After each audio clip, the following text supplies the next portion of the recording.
Hello students, my name is CS Mayank Agrawal and I welcome all of you in my YouTube channel M Smart in CMA। सबसे पहले तो मैं आप सभी लोगों का बहुत बहुत धन्यवाद करता हूं जिन्होंने मुझे इतने कम समय में इतना सारा प्यार दिया।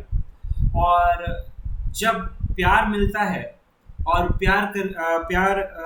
पाने की जो खुशी होती है तो उसके साथ साथ एक्सपेक्टेशन जो है वो बहुत ज़्यादा बढ़ जाती है। प्लस कहीं ना कहीं एक रिस्पॉन्सिबिलिटी भी होती है स्टूडेंट्स के प्रति जो मुझे निभानी चाहिए।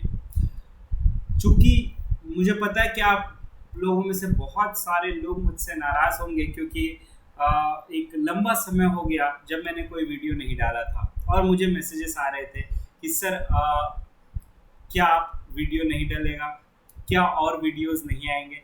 तो मैं उन सभी से ये कहना चाहूँगा कि कुछ पर्सनल रीजंस की वजह से थोड़ा, या आप बोल सकते हैं कि थोड़ा ज़्यादा डिले हो गया वीडियो आने में। बट जो भी कुछ मैं कर रहा था वो सब आपके लिए ही कर रहा था। कुछ पर्सनल प्रॉब्लम थी बट साथ ही साथ मैं आपके नोट्स भी प्रिपेयर कर रहा था और कंटिन्यूसली मैं उस पर अपडेशन ला रहा था सो दैट आपको एक बहुत ही अच्छा रिजल्ट दे सकूँ।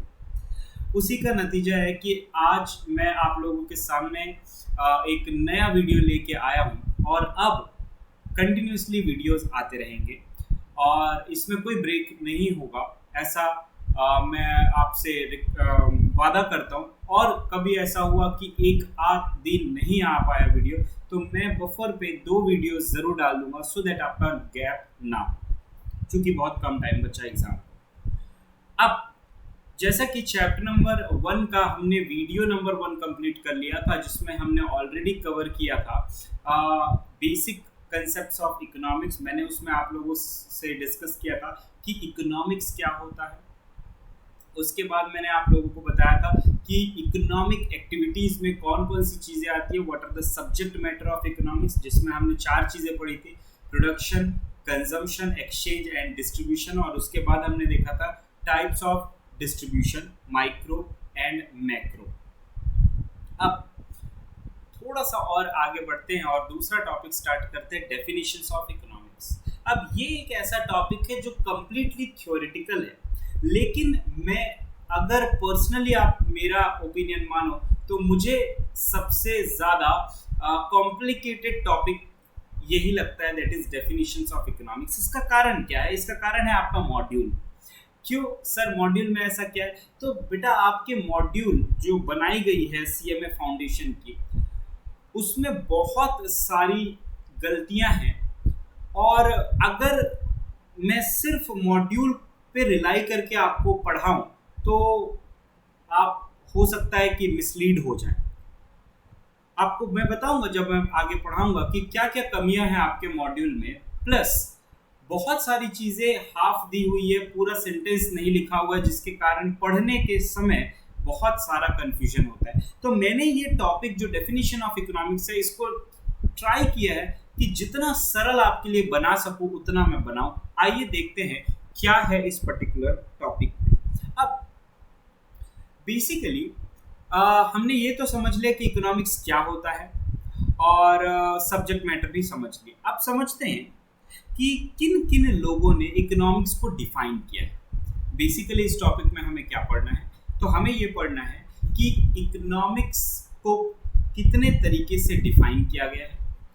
अलग अलग महापुरुषों ने अलग अलग समय में अलग अलग तरीके से अलग अलग बुक में इकोनॉमिक्स को डिफाइन किया है। और ये जो हमें पढ़ना है ये सीक्वेंशियली पढ़ना है कि पहले किसने डेफिनेशन दिया, फिर दूसरा किसने दिया, फिर तीसरा किसने दिया और चौथा किसने दिया। हर एक इकोनॉमिस्ट ने अपना ओपिनियन रखा है इकोनॉमिक्स और अपने तरीके से उन्होंने इकोनॉमिक्स को डिफाइन किया है। बट कुछ समय बाद किसी दूसरे इकोनॉमिस्ट ने उस पहले इकोनॉमिस्ट के डेफिनेशन को क्रिटिसाइज किया है और दूसरे इकोनॉमिस्ट ने अपने तरीके से डेफिनेशन दिया है। ये स्टोरी कंटिन्यू चलती रही। अब बेसिकली इसमें हमें 3 चीज़ें पढ़नी है। सबसे पहले तो उस डेफिनेशन की मतलब इकोनॉमिक्स का डेफिनेशन क्या दिया गया है, दूसरा उसके फीचर्स क्या है, और तीसरा क्या क्या क्रिटिसिज्म है। एक ये, दूसरा ये कि हमें इसमें पढ़ना है कि नेम ऑफ डेफिनेशन क्या है, मतलब इकोनॉमिक्स का जो डेफिनेशन दिया गया उसका एग्जैक्टली नाम क्या है, उसे किस ऑथर ने दिया है, उसे किस बुक में लिखा गया है, और उसे किस ईयर में लिखा गया है। ये चारों चीजें आपके ऑब्जेक्टिव पॉइंट ऑफ व्यू से बहुत इंपॉर्टेंट है। तो आइए शुरू करते हैं आज का टॉपिक, डेफिनेशन ऑफ इकोनॉमिक्स। तो सबसे पहला जो डेफिनेशन दिया था वो दिया था एडम स्मिथ ने। एडम स्मिथ ने सबसे पहले इकोनॉमिक्स को डिफाइन किया था अपनी बुक में, और इसीलिए उन्हें कहा जाता है फादर ऑफ इकोनॉमिक्स। अब उन्होंने इकोनॉमिक्स को कन्फाइन किया था वेल्थ तक। उसमें लिखा है, आपका नाम है, आपके डेफिनेशन का नाम है economics wealth definition. So Adam Smith has given the first definition of economics, and he has considered that definition a wealth definition of economics, and being the first person to define economics, he is known as the father of economics. आइए देखते हैं कि उन्होंने कितने तरीके से क्या क्या फीचर्स थे उनके डेफिनेशन में। अब मैं आपको पहले ही डिस्क्लेमर दे दूं, अगर आप बुक से पढ़ते हैं इस टॉपिक को या इकोनॉमिक्स की किसी भी टॉपिक को, तो मैं आपको बता रहा हूँ बहुत कंफ्यूजन क्रिएट हुआ, और शायद टाइम इसलिए भी लग गया क्योंकि मैं चाह रहा था कि बहुत सिंप्लीफिकेशन करूँ मैं आपके बुक में। आइए समझते हैं। पहला, according to Adam Smith, economic is concerned only with the wealth earning activity. इसका मतलब ये है कि एडम स्मिथ ने सबसे पहले तो इकोनॉमिक्स को एक कन्फाइन कर दिया सिर्फ वेल्थ अर्निंग एक्टिविटीज तक। मतलब उन्होंने सिर्फ उस एक्टिविटी को कंसिडर किया है जिस एक्टिविटी से किसी प्रकार की वेल्थ क्रिएट होती है। बच्चों के मन में आता है सर वेल्थ का मतलब क्या होता है, तो ध्यान से सुनना बेटा। वेल्थ का मतलब ये होता है कि कोई भी प्रॉपर्टी जो आपके ओनरशिप के अंतर्गत आती है उसे हम वेल्थ कहते हैं। एक छोटा सा एग्जांपल देता हूं। मान लीजिए कि मैं एक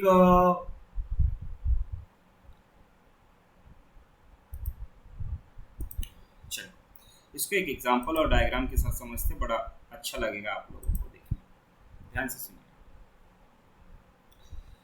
मान लीजिए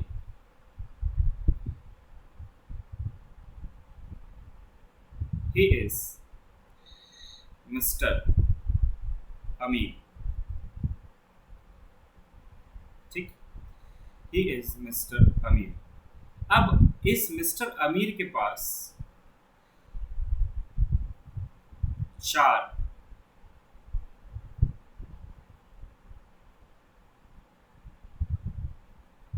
bungalow, 5 luxurious car, 3 farm house,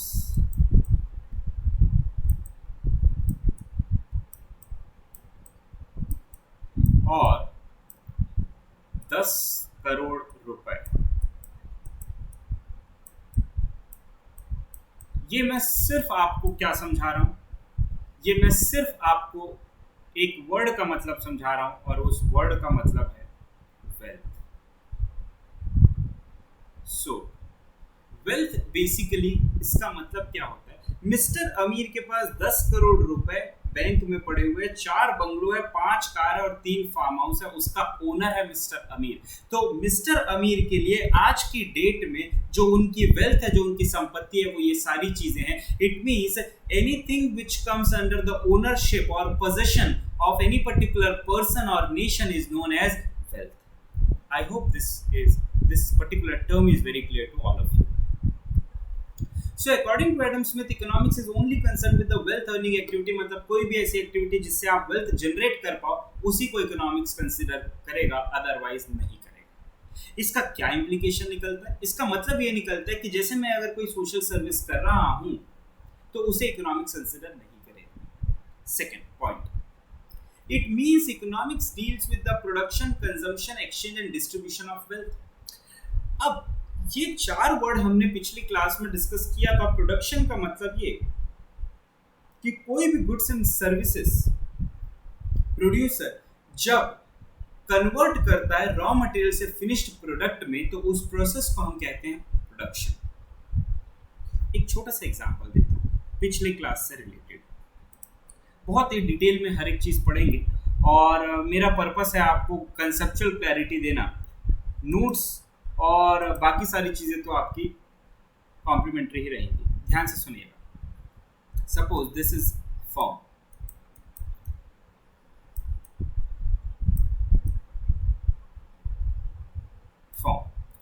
now firm employs four factors of production.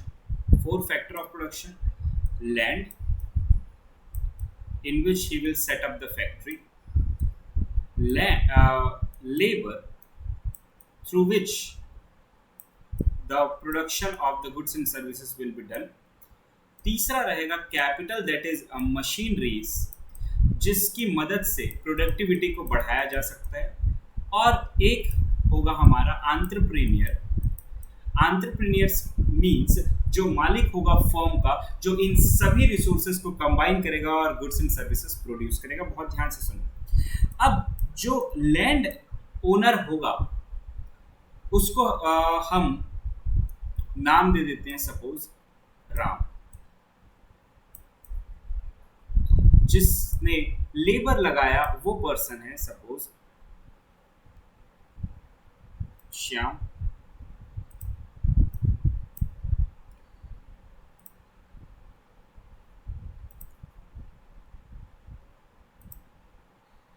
His name is Shyam.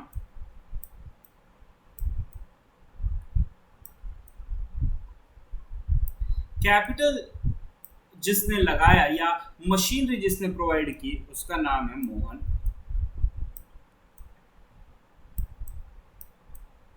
And the entrepreneur is mister Sohan.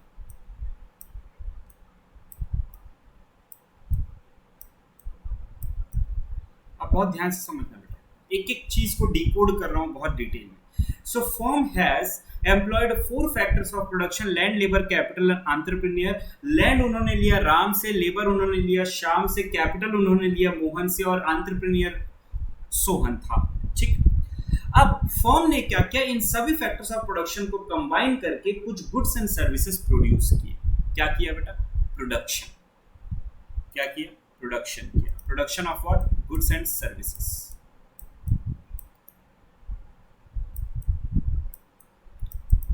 Production of goods and services. अब फर्म उस गुड्स एंड सर्विसेज को बेचेगी किसको? कंज्यूमर को। The firm will sell that goods and services to the consumer.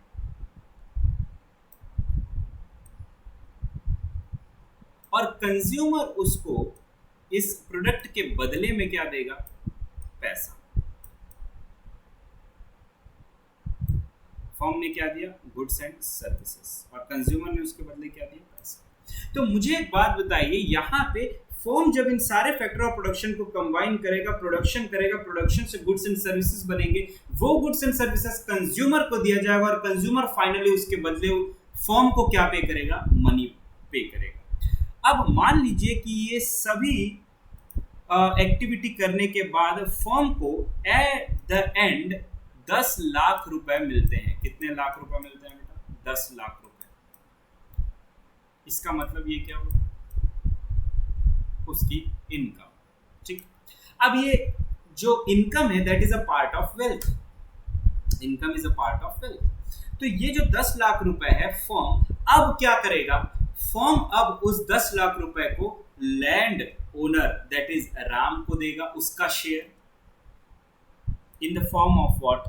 Rent. In the form of what बेटा? Rent. क्योंकि राम ने land provide किया तो उसको जो शेयर मिलेगा that will be considered as rent. Just wait for minute.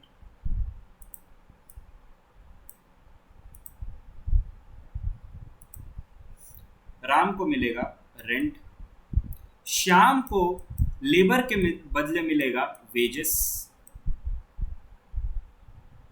Mohan को capital के बदले मिलेगा इंटरेस्ट और Sohan will take the profit.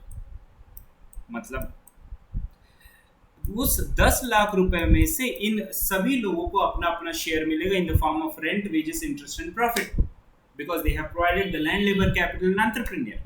इसका मतलब इस पूरे एग्जाम्पल से हमें क्या समझ में आ रहा है कि फर्म ने प्रोडक्शन किया, प्रोडक्शन से उन्होंने वेल्थ जनरेशन किया, वेल्थ जनरेशन को कहीं ना कहीं डिस्ट्रीब्यूट किया among the factors of production. तो यहाँ पे हमें जो 3-4 वर्ड्स देखने को मिल रहे हैं, एक तो हो गया प्रोडक्शन, दूसरा हो गया कंज्यूमर के द्वारा कंजम्पशन, तीसरा हो गया exchange of the goods between the firm and the consumer, और चौथा हो गया distribution of the income among the factors of production. यही चीजें हमने पिछली क्लास में पढ़ी थी और यही कहना था किसका? एडम स्मिथ का। Adam Smith has said that according to Adam Smith, economics is only concerned with the wealth earning activity which deals with the production, consumption, exchange and distribution of wealth. It means he has given the primary importance to wealth. उन्होंने जो सबसे important और primary importance दिया वो किसको दिया? wealth को दिया। आइए समझते हैं next. Now the economics, the wealth definition of economics mainly deals with the causes of wealth creation. मतलब क्या कारण है wealth creation के? What are the reasons for the wealth creation that is dealt by economics?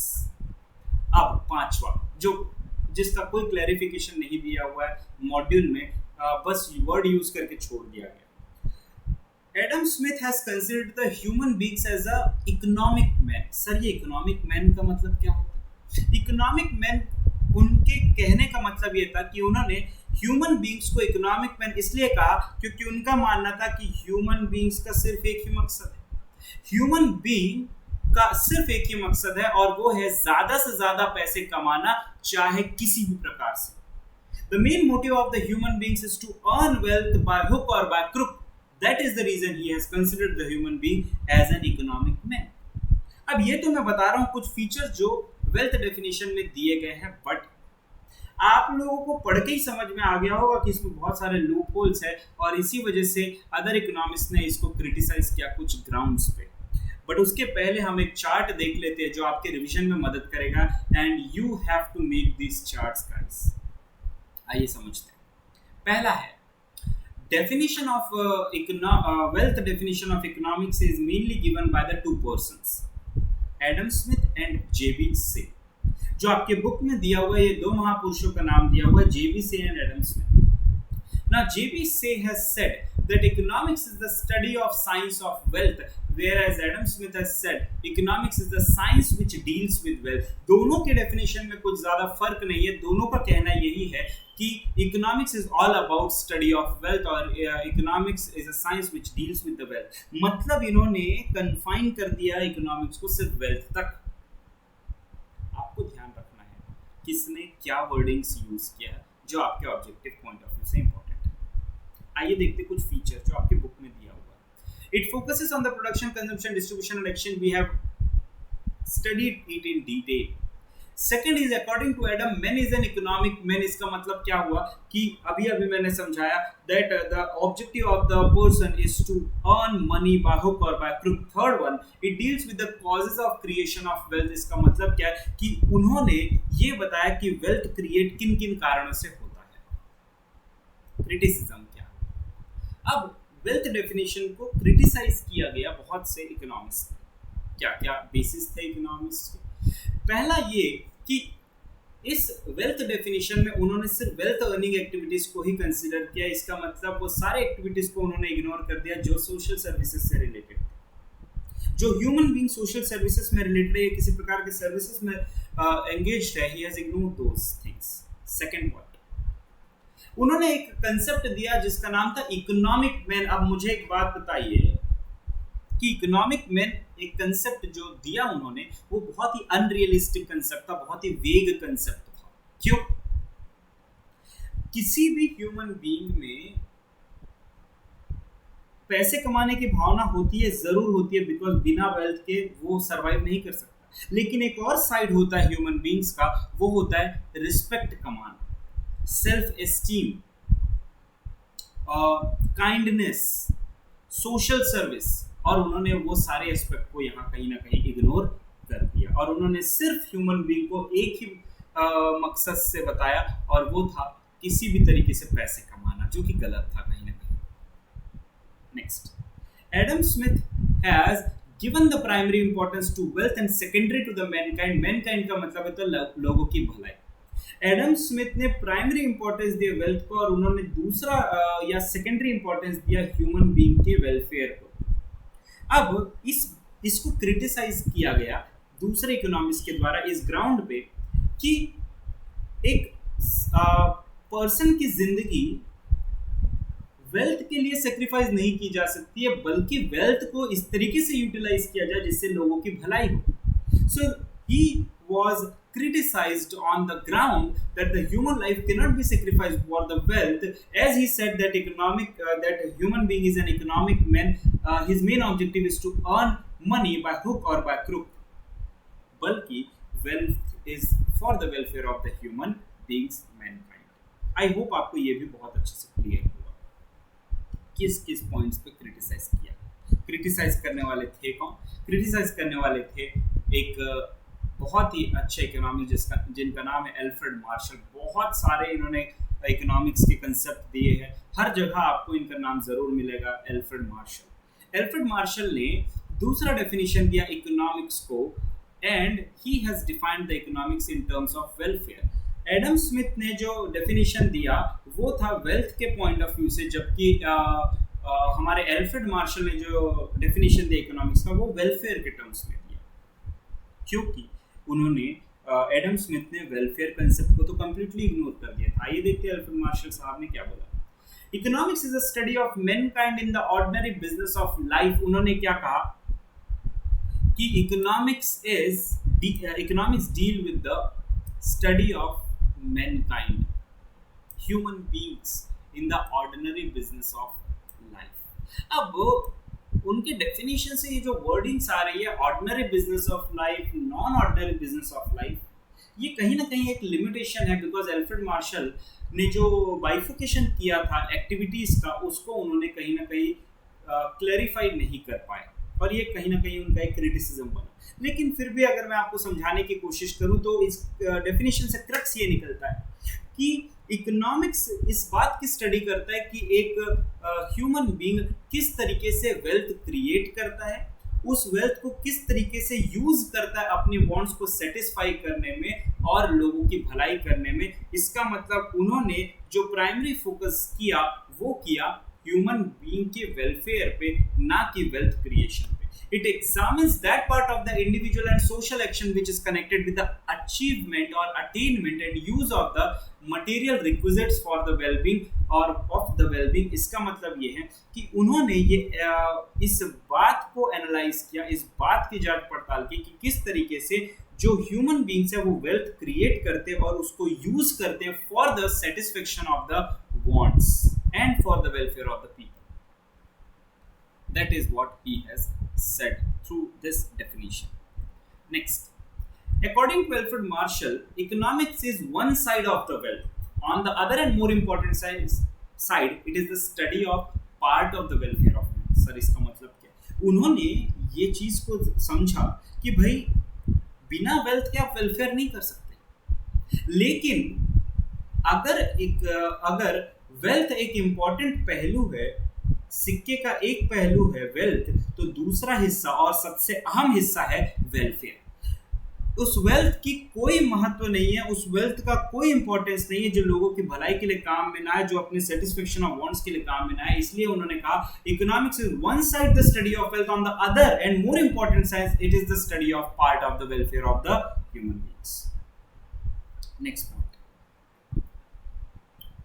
जो पिछले point है वो repeat हो गया यहाँ पे, वही पॉइंट है कि it examines that part of individual and social actions which is connected with the attainment and use of the material requisites for the wellbeing, कि किस तरीके से ह्यूमन बीइंग्स की भलाई के लिए वेल्थ को यूज किया जाए। वेल्थ को पहले तो वेल्थ को अटेन किया जाए, मतलब वेल्थ को प्रोक्योर किया जाए, एक्वायर किया जाए, और फिर उस वेल्थ से ह्यूमन बीइंग्स के बिहेवियर के लिए काम किया जाए। एक चार्ट मैंने बनाया है और इस चार्ट में वो सारे पॉइंट्स इंक्लूड किया हूं जो आपके मॉड्यूल में दिया हुआ है। So he focuses on human welfare. His prime motive was human welfare. और उन्होंने वेल्थ को सिर्फ एक मीन्स की तरह बताया। मीन्स मतलब जरिया। आप मेरी बात को ध्यान से सुना बेटा। He has considered the wealth as a means. He has considered the wealth as a means to achieve the end of welfare. Sir ये means और end का मतलब क्या होता है बता दीजिए। बिल्कुल बिल्कुल ध्यान से सुनिए। मीन्स का मतलब होता है जरिया। अब मुझे एक बात बताइए, मैं चाहता हूं कि भाई ह्यूमन बींग्स का वेलफेयर हो, ह्यूमन बींग्स की भलाई हो, चैरिटी करना चाहता हूं। मुझे एक बात बताइए, जब तक कि मेरे पास खुद के पास पैसा नहीं होगा मैं चैरिटी कर पाऊंगा क्या? जी नहीं। तो उन्होंने ये कहा, उन्होंने फोकस किया ह्यूमन वेलफेयर पे, लेकिन उन्होंने वेल्थ को सिर्फ एक जरिया बनाया। किस लिए?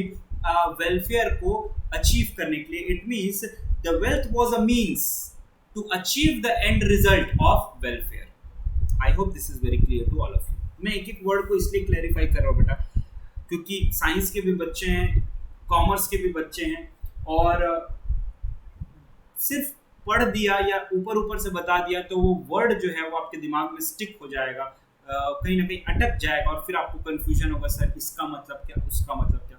डिटेल में वीडियोस दे रहा हूँ सिर्फ आप लोगों के कंसेप्चुअल क्लैरिटी के लिए, तो ध्यान से इसको यूटिलाइज कीजिए। Next point, economics is a social science. Now he has said that economics is a social science. Now when I am using the word social science, what does that mean, social science? He has considered economics as a social science which deals with the human behavior. And as you all know that human behavior differs from person to person. Her person का consumption pattern, allocation of resources का pattern, distribution of income, ये सब अलग अलग होता है। So therefore, he has said that economics is a social science because it deals with the human behavior. Second point, economics is a normative concept. अब वैसे तो ये concept जो है normative, ये आएगा हमारे अगले वीडियो के टॉपिक में, बट चूंकि यहाँ पे ये वर्ड यूज किया, मैं आपको थोड़ा सा समझाने की कोशिश करूंगा, ध्यान से समझिए। मैंने एक स्टेटमेंट बोला, स्टेटमेंट ये बोला कि prices of the petrol should be reduced. क्या कहा मैंने? प्राइस ऑफ पेट्रोल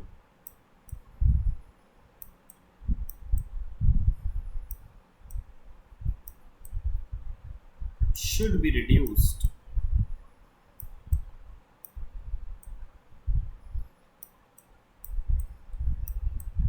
तो यहां पे मैं एक सजेशन दे रहा हूं, मैं एक सिचुएशन बता रहा हूं कि ऐसा होना चाहिए। तो यहां पे ये फैक्ट नहीं बता रहा हूं, ये मैं बता रहा हूं सजेशन। तो जब हम लोग कोई सजेशन देते हैं, किसी प्रॉब्लम को सॉल्व करने के लिए कुछ सुझाव देते हैं, तो उसे कहा जाता है normative concept.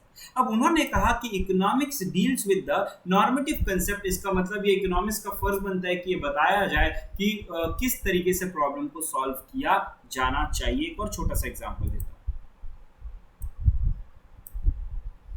Petrol and diesel, ये आज के पॉइंट ऑफ व्यू के हिसाब से बता रहा हूं ताकि आप लोगों को समझ में आए। Petrol and diesel should come within the ambit of GST, should come within the ambit of GST। मतलब क्या हुआ इसका, कि मेरा सुझाव ये है कि पेट्रोल और डीजल के प्राइसेस को अगर कंट्रोल करना है तो इसके ऊपर जीएसटी लगा दिया जाए। ये मेरा सजेशन है, ये फैक्ट नहीं है, ये मेरा सजेशन है। That is also a part of normative concept. I hope this is very clear to all. Now next point, he enhanced, who? Alfred Marshall. Alfred Marshall enhanced the status of men.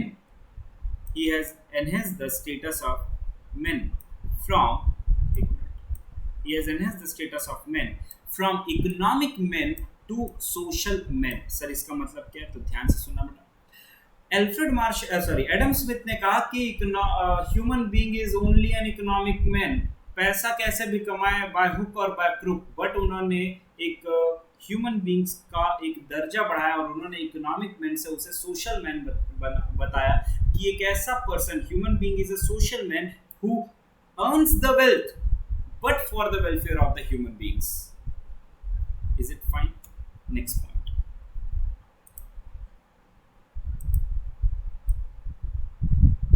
Next point, priority. अब Adam Smith ने wealth को priority दी थी और welfare को secondary रखा था। इन्होंने उल्टा किया, इन्होंने प्राइमरी इंपॉर्टेंस दिया किसको, वेलफेयर को, और सेकेंडरी इंपॉर्टेंस दिया उन्होंने वेल्थ को, बिकॉज मैंने आप लोगों को बताया था that he has used the wealth as a means to achieve the end of welfare. इसका मतलब ये उन्होंने पहला और प्राइमरी मकसद रखा वेलफेयर का, और उस मकसद तक पहुंचने के लिए उन्होंने वेल्थ को एक क्या बनाया, जरिया बनाया। Next point, economics is related with the material goods which promotes the human welfare. इसका मतलब ये कि इनका जो डेफिनेशन था इकोनॉमिक्स वो सिर्फ मटेरियल गुड्स तक सीमित था। फिर से अगर मैं बात करूं तो उन्होंने किसी भी प्रकार का क्लैरिफिकेशन नहीं दिया कि मटेरियल गुड्स क्या होता है, नॉन मटेरियल गुड्स क्या होता है। ठीक, तो कोई भी ऐसा गुड्स जो हम समझ सकते हैं, फिजिकल गुड्स की बात कर रहे हैं जो ह्यूमन वेलफेयर को प्रमोट करता है, ये उससे रिलेटेड है। मतलब कहीं ना कहीं इन्होंने एक ह्यूमन सर्विसेज को कंसिडर नहीं किया।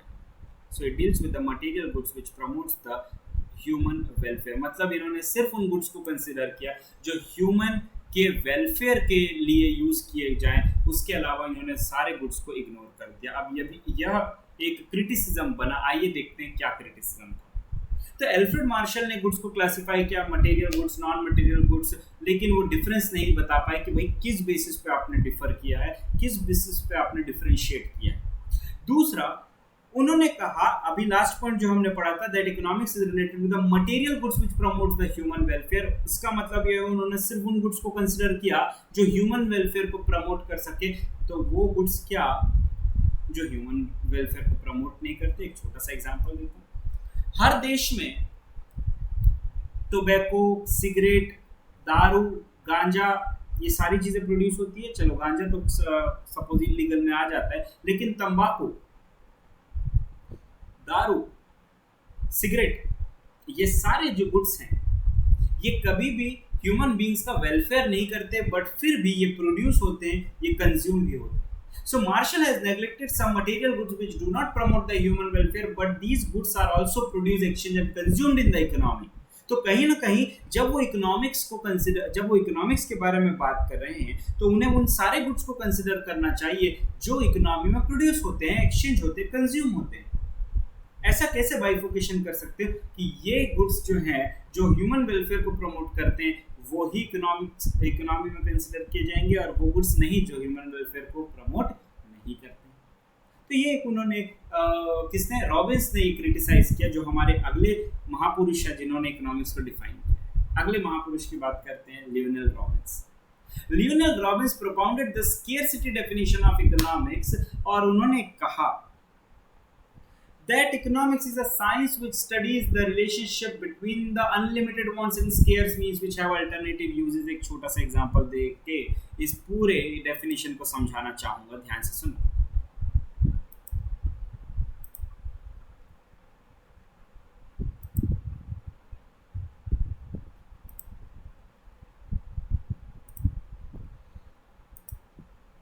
एक बहुत ही नॉर्मल सा एग्जांपल देना चाहूंगा, ठीक है। मान लीजिए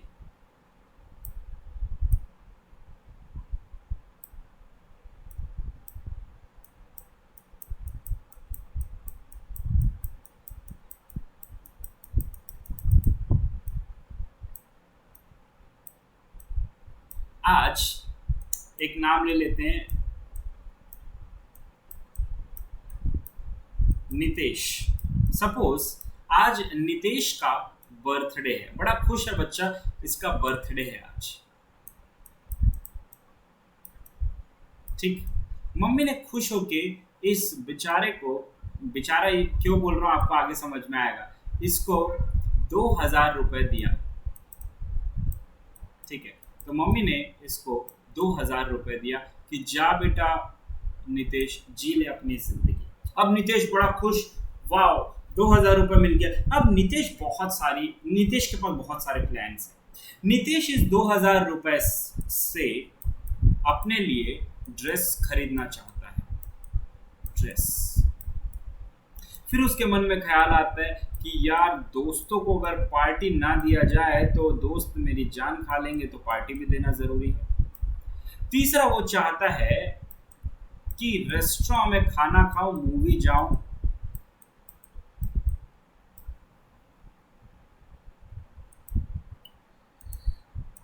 सिंपल लिख देते हैं, food and movie.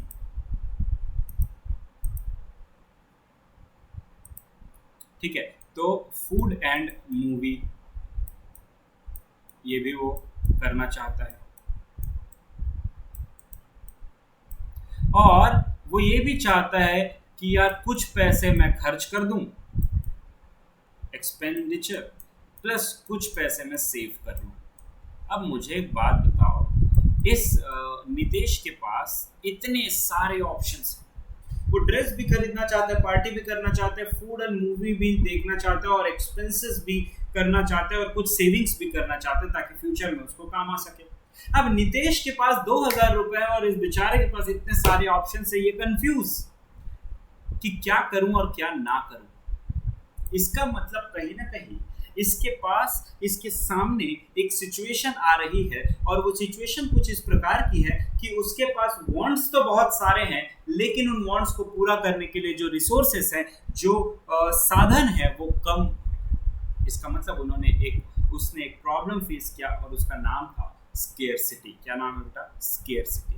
So it means economics is a science which studies the human behavior as a relationship between his unlimited wants, dress, party, movie, food, savings, expenditure, unlimited wants. And the scarce means that is limited resources, only rupees 2000, and that is having alternative uses. With that rupees 2000, he can also purchase dress, he can purchase gift, he can give party to his friends, many things. तो उन्होंने बहुत ही अच्छे तरीके से economics को define किया, और कहीं ना कहीं कन्विंसिंग डेफिनेशन इन्होंने दिया। आइए समझते हैं क्या क्या इनके द्वारा दिए गए डेफिनेशन में है। Lionel Robbins propounded the scarcity definition of economics. It is a science which deals with the human behavior as a relationship between unlimited wants and scarce means which have alternative uses. और उन्होंने एक बहुत ही important line कहा जो कहीं ना कहीं missing था वेलफेयर डेफिनेशन ऑफ मार्शल में। उन्होंने कहा economics must be neutral between ends. उन्होंने क्या कहा बेटा? Economics must be neutral between the ends. बच्चों को बहुत कंफ्यूजन होता है इस लाइन में कि सर इसका मतलब क्या हुआ। मैं आपको समझाता हूँ बहुत ध्यान से। एक पर्सन है, उसको दारू, सिगरेट, गांजा और ये सारे नशीली पदार्थ पीने से बड़ा सुकून मिलता, बड़ा सेटिस्फेक्शन मिलता है। जबकि एक पर्सन है जो बहुत ही सीधा साधा है और उसको बिल्कुल भी शराब, दारू, गांजा ये सारी चीजें पसंद नहीं है।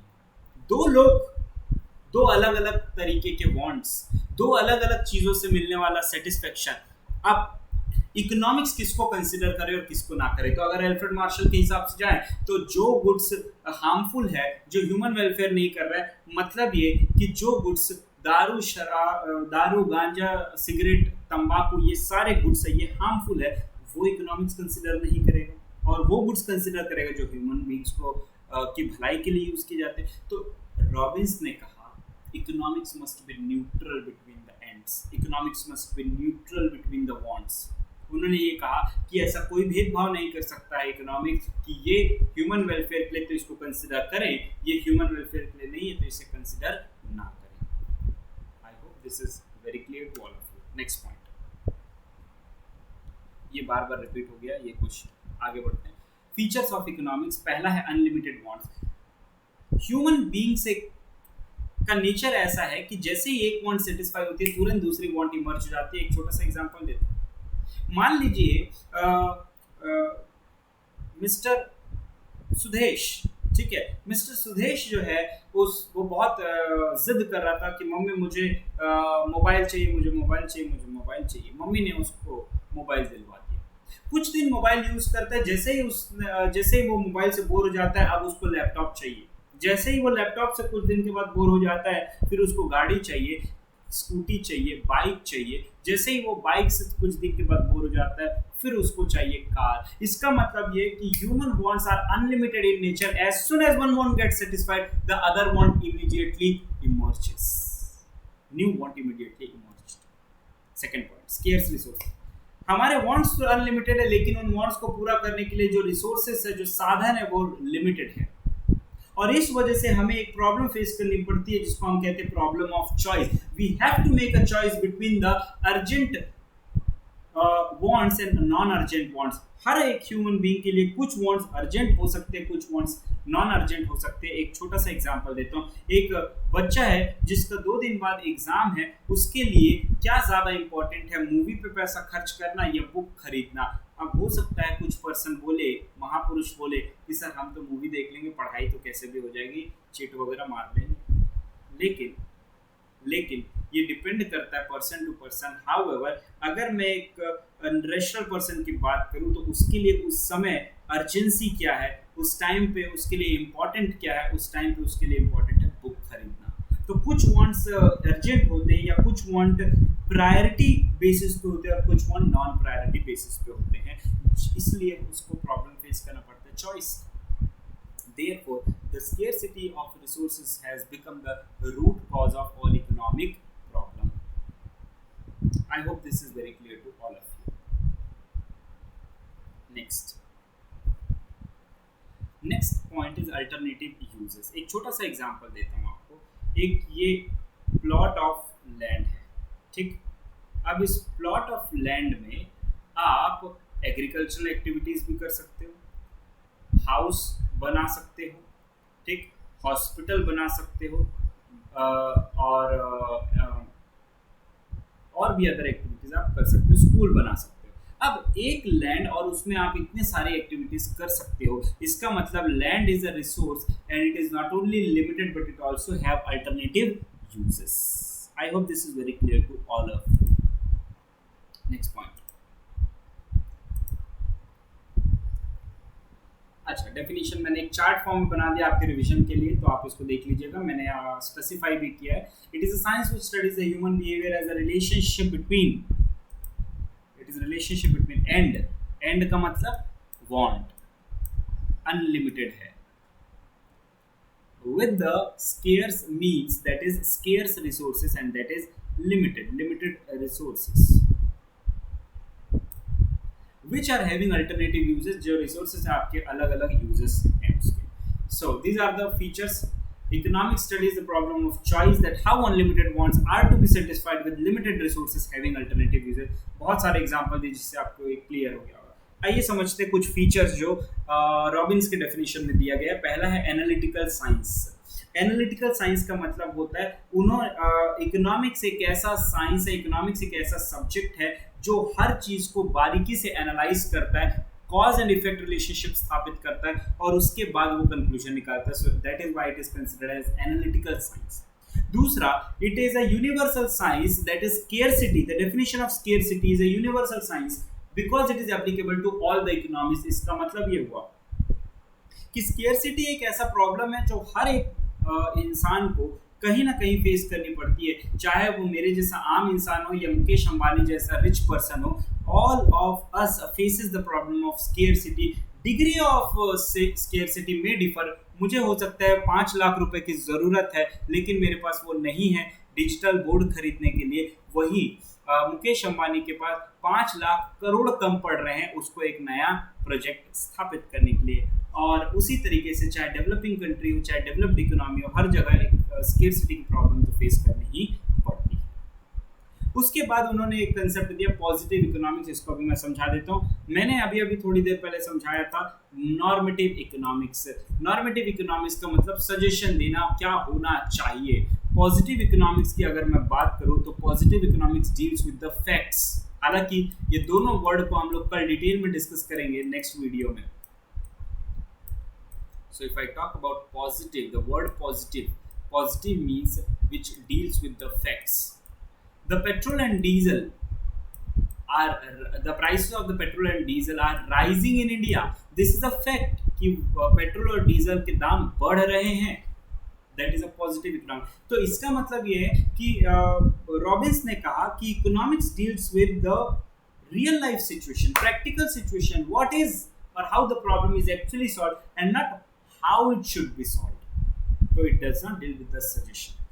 आइए देखते हैं कुछ क्रिटिसिज्म। पहला क्रिटिसिज्म था it is not dynamic in nature. उन्होंने प्रेजेंट जनरेशन की प्रॉब्लम्स पे तो फोकस किया, बट फ्यूचर जनरेशन की प्रॉब्लम को उन्होंने इग्नोर कर दिया, उन्होंने कंसिडर नहीं किया। जबकि स्केर्सिटी एक ऐसा प्रॉब्लम है जो आज भी है, कल भी रहेगा, क्योंकि आज आपको जो सिचुएशन फेस करनी पड़ रही है, कल आपके बच्चों को, कल आपकी आने वाली जनरेशन को फेस करनी पड़ेगी। So scarcity is a problem which is dynamic in nature. Second, कुछ लोगों ने कहा कि it is not applicable in developed countries. Why? Because they use the existing resources in a such an efficient manner that they do not get the situation of scarcity. इसका मतलब क्या हुआ कि डेवलप्ड कंट्रीज में कहीं ना कहीं scarcity की प्रॉब्लम इसलिए नहीं आती है क्योंकि वो अपने एग्जिस्टिंग रिसोर्सेज को ही इतना बेहतरीन तरीके से यूज करते हैं, इतना ऑप्टिमम यूटिलाइजेशन करते हैं, जिसके कारण उनको ये प्रॉब्लम फेस नहीं करनी पड़ती है। हालांकि इसमें कितनी सच्चाई है ये आप अपने हिसाब से एनालाइज कर सकते हो, बिकॉज सभी के अपने अपने व्यू होते हैं, बट कुछ इकोनॉमिस्ट ने इस बेसिस को क्रिटिसाइज किया। नेक्स्ट है सोशलिस्ट इकोनॉमी। कुछ लोगों ने ये भी कहा कि जहाँ पे डिक्टेटरशिप है, जहाँ पे सोशलिस्ट इकोनॉमी है, वहाँ पे गवर्नमेंट सारा इनिशिएटिव लेता है और गवर्नमेंट के पास जो सारे साधन होते हैं वो खुद के होते हैं, अपने होते हैं, उनका ओनरशिप गवर्नमेंट होता है, तो उनको स्केर्सिटी की प्रॉब्लम फेस नहीं होती है। हालांकि इसमें भी बहुत ज़्यादा कुछ सच्चाई नहीं है। अगर ऐसा होता तो आज नॉर्थ कोरिया सबसे अमीर होता, बट ऐसा है नहीं। Next, abundance of the resources can also be the problem. इसका बेस्ट एग्जांपल है ग्रेट डिप्रेशन ऑफ 1930। या अगर आप इतना टेक्निकल ना जाए, छोटा सा एग्जांपल देता हूँ, तो मान लीजिए कि आप एक प्रोड्यूसर हैं, ठीक, आपने बिना कुछ सोचे समझे 1 लाख यूनिट्स प्रोड्यूस कर दिए किसी भी एक पर्टिकुलर कमोडिटी का।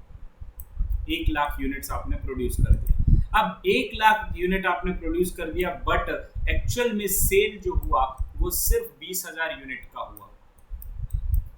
अब मुझे एक बात बताइए, आपने 1 लाख यूनिट में अपना पैसा ब्लॉक किया, प्लस अब उसके बिकने के कितने चांसेस है, कितने नहीं है, वो भी कोई भरोसा नहीं है।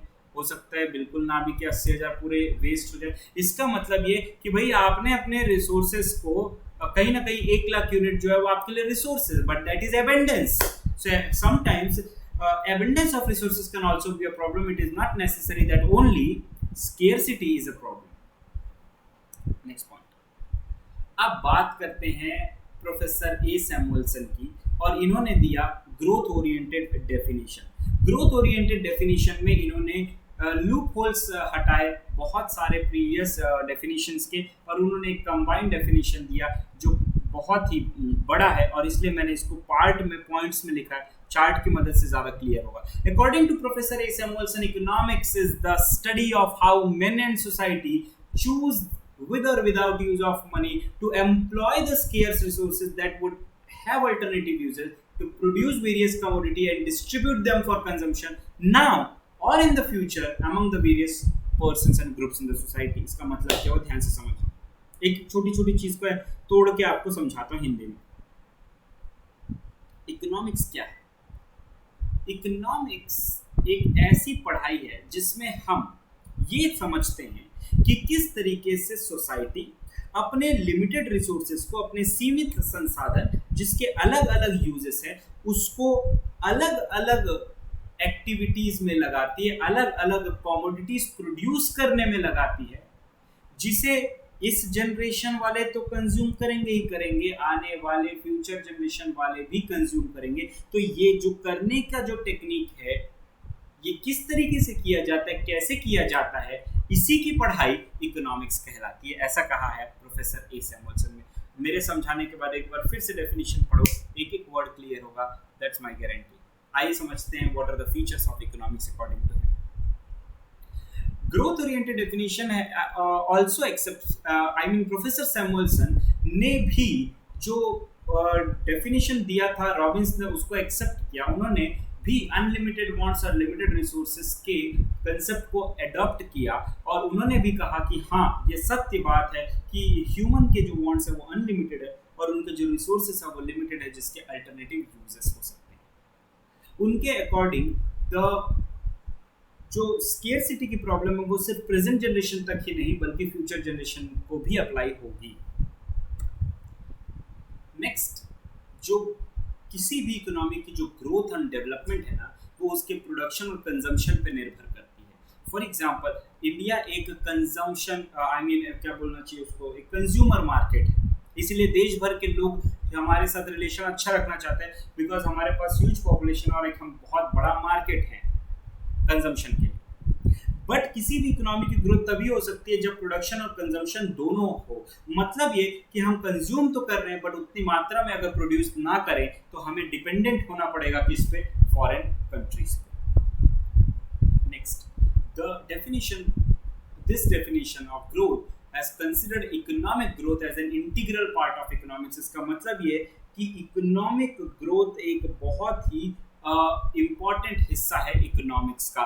मतलब ग्रोथ एंड डेवलपमेंट के बिना इकोनॉमिक्स की पढ़ाई कोई सेंस नहीं। So he has given the growth definition. अब बात करते हैं उस पल का जिसका बच्चों को इंतजार रहता है कि सर आपने इतनी सारी चीजें तो पढ़ा दी, अब ये भेजे में घुसेगा कैसे इतने सारी चीजें याद रखेंगे। तो बेटा मैंने आपको अभी तक कंसेप्चुअल क्लैरिटी देने का काम किया है, अब मैं आपको ऑब्जेक्टिव पॉइंट ऑफ व्यू से जो एग्जाम के लिए आपको रिटेन रहना चाहिए उसके हिसाब से मैं आपको कुछ चीजें बताता हूँ। टेक्निक समझना, मैंने आपको शुरुआत में ही कहा था आपको 4 चीजें ध्यान में रखनी है। A, first, name of the definition. B, author of the definition. C, the name of the book, and D, the year in which that book was written। ये 4 चीजें हैं जो आपको ध्यान में रखनी है। आइए एक एक करके समझते हैं। सबसे पहला,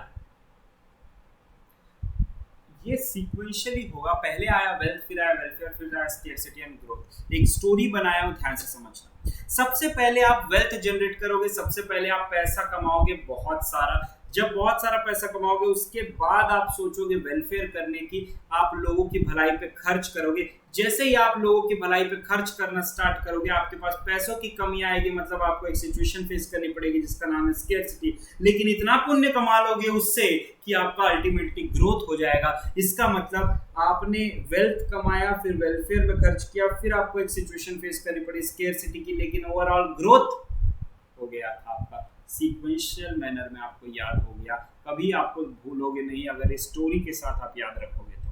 दूसरा, सेकंड चैलेंजिंग थिंग, सर नाम कैसे याद रखें? तो मैंने इसका एक एक्रोनिम बनाया, aamras. The definition of economics can be remembered by drinking aamras. Aamras मतलब वेल्थ डेफिनेशन दिया है ए फॉर एडम स्मिथ ने, वेलफेयर डेफिनेशन दिया एम फॉर मार्शल ने, स्केर्सिटी डेफिनेशन दिया है आर फॉर रॉबिन्स ने, और ग्रोथ डेफिनेशन दिया है ए सैमुअलसन ने, ए एस आमरस। अगला है बुक का नाम याद रखना। अब इसको भी मैं एक छोटा सा तरीका बताता हूँ याद रखने का। पहला है an inquiry into the nature and causes of wealth. 4 चीजें हैं, 4 में से अगर कोई 2 याद हो जाए या कोई 3 याद हो जाए तो एक तो अपने आप ही याद हो जाएगा। उसी तकनीक से मैं बता रहा हूँ, हालांकि इसमें कुछ खास मैंने किया नहीं है इस बुक के नाम को याद रखवाने में। ध्यान से सुनो। पहली चीज तो ये कि आपको नाम से ही समझ में आ रहा है, an inquiry into the nature and causes of wealth. इसका मतलब क्या है कि वेल्थ डेफिनेशन से ही रिलेटेड है ये कंसेप्ट, इसलिए ये बुक किसने लिखा है? एडम स्मिथ ने। उसके बाद हम बात करते हैं एक ऐसे पर्सन की, अल्फ्रेड मार्शल। तो एडम स्मिथ ने बहुत सारा पैसा कमाया, वो अल्फ्रेड मार्शल को दे दिया। चूंकि अल्फ्रेड मार्शल लोगों की भलाई करना चाहता था इसलिए उन्होंने एक चैरिटेबल स्कूल ओपन किया जिसका उनको प्रिंसिपल बना दिया गया, and hence the book name is principle of economy. तो लोगों की भलाई, school, principal of the school. कौन? Alfred Marshall. Welfare, Alfred Marshall, principal of the school, principal of economics भी आपको याद हो जाएगा। तो 2 डेफिनेशन, 2 बुक का नाम आपको याद हो गया होगा, आई होप सो। क्या? पहला an inquiry into the nature and the causes of wealth, दूसरा, principle of the economics, because he was such a good man, Alfred Marshall, that he has become the principal of the school. Fourth, growth definition एकदम simple सा definition है, introductory analysis. क्यों? क्योंकि growth में उन्होंने पूरी तरीके से एनालिसिस किया हर एक एस्पेक्ट का, और उन्होंने एक डेफिनेशन बनाया, growth oriented definition, which also involved the components of Alfred Marshall as well as Lionel Robbins. Economics and Introductory Analysis। बच गया कौन? ये भाई साहब। तो जो बच गया वही हमारा रॉबिन्स का बुक होगा, ऐसा समझ लीजिएगा। नेक्स्ट क्वेश्चन, आप और भी अच्छे टेक्निक का इस्तेमाल करके याद रख सकते हो। मुझे खुशी होगी अगर आप लोग कुछ और अलग टेक्निक से इसको याद करने में कामयाब हो जाते हैं। एक होमवर्क लिख लो इसी बहाने कि कैसे और इंटरेस्टिंग तरीके से इसको याद रखा जा सकता है। मैं कमेंट में आप लोगों से ज़रूर चाहूँगा कि आप कमेंट करें मेरे यूट्यूब लेक्चर में, और देखें कि और मैं जानना चाहूँगा कि किस तरीके से आप अपनी क्रिएटिविटी बढ़ाते हो। अब बात करते हैं बेटा ईयर की, तो ध्यान से सुनना। बुक में यहाँ पे करेक्शन है, मैं आपको बता रहा हूँ। एक्चुअली में आपके सीएमए फाउंडेशन की मॉड्यूल में बहुत गलतियाँ हैं। अब यहाँ पे एल्फ्रेड मार्शल ने जो वेलफेयर डेफिनेशन दिया वो 1890 में दिया एक्चुअली, और हर जगह ना 1890 मेंशन किया गया, बट आपकी बुक में उसको मेंशन किया गया 1870, 1870। तो ये मैंने करेक्ट किया है, इसको ध्यान रखना। बाकी सब तो सेम है। अब इसको याद रखने का तरीका, तो इसको याद रखने का तरीका बड़ा सिंपल है। आपको ये तो याद हो जाएगा कि सीक्वेंशियली है, इसलिए पहले 17 आएगा, फिर 18 आएगा, और फिर 2 बार 19 आएगा। मतलब 17, 18, 19, 19। तो आपको ईयर याद रखने में तो कोई प्रॉब्लम नहीं होगा। 17, 18, 19, 19। जो प्रॉब्लम होगी वो किस लास्ट के वर्ड्स को, आई मीन लास्ट के ईयर को याद रखने में प्रॉब्लम होगी। 76903248। आप एक फ़ोन नंबर की तरह याद रख सकते हो, 76903248। और इस तरीके से अगर आप याद रखोगे तो आप कभी नहीं भूलोगे। और आपको अगर आप ध्यान से देखो तो इस चार्ट को अगर आप बना लो और बार बार रिवाइज करो तो आई गारंटी यू कि आप कभी नहीं भूलोगे इस कंसेप्ट को। बहुत ही सिंपल, बहुत ही मज़ेदार और बहुत ही इंटरेस्टिंग। आपको सिर्फ एक ही चीज़ याद रखनी है, 76903248, 76903248। 76 stands for wealth, 90 stands for welfare, 32 stands for your scarcity, and 48 stands for your growth. I hope you all have understood this particular concept very well, और पूरा कंसेप्ट मैंने यहाँ पे रिवाइज करवा दिया है। एक बहुत ही इंटरेस्टिंग चीज़ मैं आपके लिए लेके आने वाला हूँ बहुत ही जल्द, जिससे कि आपको मल्टीपल चॉइस क्वेश्चन सॉल्व करने में आसानी होगी। वो भी बहुत जल्द मैं आपके सामने प्रस्तुत करूँगा। तब तक के लिए आप इसको बहुत अच्छे से रिवाइज कीजिए। I hope you all have enjoyed this particular session, and फिर से आई अपोलोजाइज कि बहुत डिले हो गया ये वीडियो लाने में, बट आई होप आपको ये वीडियो देखने के बाद सारी चीज़ें क्लियर होगी और आपकी नाराज़गी और शिकायतें दूर हो गई होगी। Thank you so much guys. Please channel को जितना हो सके शेयर कीजिए, सब्सक्राइब कीजिए, और कमेंट कीजिए आपको ये कैसा लगा। मेरा नंबर आप नोट डाउन कर लीजिए। कोई भी क्वेरी हो, किसी भी तरीके का डाउट हो, प्रॉब्लम हो, मुझसे डायरेक्ट कॉन्टेक्ट कर सकते हैं। 7000129951। This is my contact number. Thank you so much guys, और बहुत ही अच्छा लगा आप लोगों के लिए वीडियो बना के। आप इसी तरीके से अपना प्यार बरकरार रखिएगा। Thank you so much.